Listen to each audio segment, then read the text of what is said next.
తమిళనాడు రాజకీయ రంగంలో అనూహ్య మార్పులు చోటు చేసుకుంటున్నాయి. వెండితెరపై దళపతిగా వెలిగిపోయిన విజయ్ ఇప్పుడు రాజకీయ కురుక్షేత్రంలోనూ తనదైన ముద్ర వేయాలని భావిస్తున్నారు. ఈ క్రమంలోనే విజయ్ స్థాపించిన టీవీకే పార్టీకి సంబంధించిన ఒక వార్త ఇప్పుడు సోషల్ మీడియాలో దావాగ్నిలా వ్యాపిస్తోంది.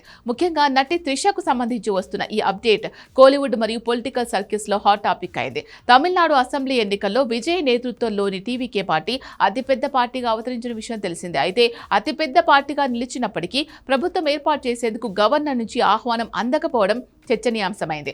ఈ ఉత్కంఠభరిత వాతావరణంలో లెఫ్ట్ పార్టీలు, వీసీకే మరియు ఇప్పటికే మద్దతు తెలిపిన కాంగ్రెస్ పార్టీలు విజయ్కు అండగా నడుస్తాయని ప్రకటించాయి. ఈ పరిణామాలు విజయ్ ప్రభుత్వాన్ని ఏర్పాటు చేయడానికి మార్గం సుగమం చేస్తున్నాయి. విజయ్ మరియు త్రిషల మధ్య ఉన్న అనుబంధం గురించి గత కొంతకాలంగా రకరకాల వార్తలు వినిపిస్తున్నాయి. వీరిద్దరూ సహజీవనం చేస్తున్నారంటూ కొన్ని తమిళ మీడియా సంస్థలు ప్రచారం చేశాయి. అయితే దీనిపై విజయ్ కానీ త్రిష కానీ ఎప్పుడూ స్పందించలేదు.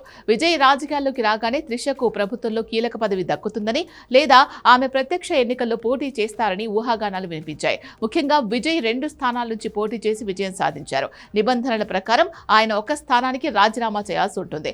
విజయ్ పెరంబూర్ స్థానాన్ని ఉంచుకొని తిరుచి ఈస్ట్ స్థానానికి రాజీనామా చేస్తారని, ఆ ఖాళీ అయ్యే స్థానంలో త్రిషను బరిలోకి దింపుతారని అందరూ భావించారు. కానీ ఇప్పుడు సీన్ రివర్స్ అయింది. లేటెస్ట్ రిపోర్ట్స్ ప్రకారం తిరుచి స్థానాన్ని త్రిషకు కాకుండా మాజీ ఐఏఎస్ అధికారి సగాయంకు ఇచ్చేందుకు విజయ్ మొగ్గు చూపుతున్నట్లు సమాచారం.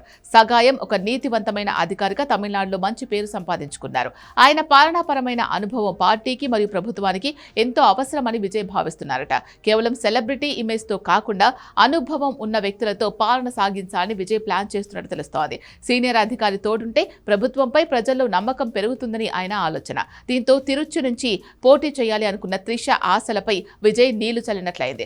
రాజకీయ విశ్లేషకుల అభిప్రాయం ప్రకారం త్రిషకు ఈ విషయంలో మొండిచేయి ఎదురైందని చెప్పొచ్చు. ఈ వార్త బయటకు రాగానే తమిళ మీడియాలో మరో కొత్త రూమర్ షికారు చేస్తోంది. త్రిషకు పదవి దక్కకపోవడానికి వెనుక రాజకీయ కారణాలతో పాటు వ్యక్తిగత కారణాలు కూడా ఉన్నాయా అనే చర్చ జరుగుతోంది. సగాయం వంటి మేధావులను చేరదీయడం ద్వారా విజయ్ తన పార్టీ ఇమేజ్ ను మార్చుకోవాలని చూస్తున్నారని కొందరు అంటున్నారు. సినిమాల్లో విజయ్ త్రిష జోడీకి ఎంత క్రేజ్ ఉందో అందరికీ తెలిసిందే. కానీ రాజకీయాలకు వచ్చేసరికి విజయ్ చాలా పక్కాగా వ్యవహరిస్తున్నట్లు కనిపిస్తోంది.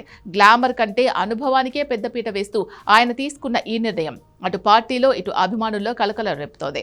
మరి రాబోయే రోజుల్లో త్రిష ఈ విషయంలో ఎలా స్పందిస్తుందో, విజయ్ తదుపరి అడుగులు ఎలా ఉంటాయో వేచి చూడాలి.